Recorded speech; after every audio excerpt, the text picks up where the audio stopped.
Sa number 9, 5-year plan expansion projects ang SM Group ginalauman nga makapabasko kag makapalambo pagid sa turismo sa Bacolod City kag Negros Occidental. May report si Nico Delfin.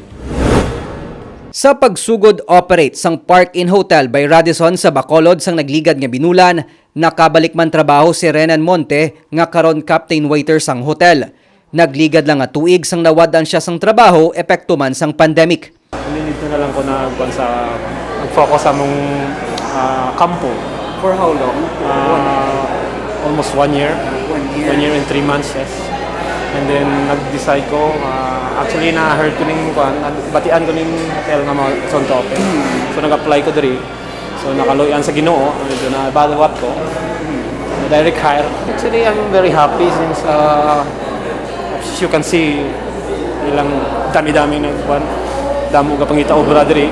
Pila ka thousand. So isa ko sa bless ko. Suno kay Sherwin Lucas, General Manager sang hotel, kabahin sa ila ginapaabot among amat-amat man nga pagbalik sang kapagsik sang turismo, agod matagaan sang dugang nga oportunidad nga makatrabaho ang kadamaan sa mga Bacolodnon kag mga Negrense. One of our taglines is feel good. So one of the things that we provide is good value, really. Ang pagtukod sang 800 million pesos nga hotel, ang kabahin sang 5-year expansion project sang SM Group.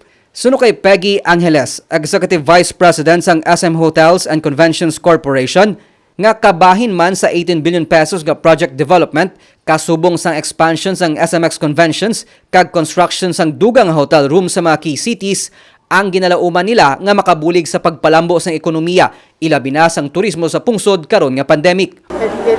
We're excited that we're going to kickstart again, slowly but surely. Medyo na-delay lang. Nagapadayon man karon ang construction sang Smile Residences, BPO firm, kag universidad sa tupad lang sang SM City Bacolod sa reclamation area. Para kay Mayor Evelio Leonardia, dapat man maghanda ang syudad para sa mas masanag nga palaabuton matapos iniman ang liwat nga napili bilang 2021 most business-friendly city sa pungsod. Nico Delfin para sa DigiCast Negros.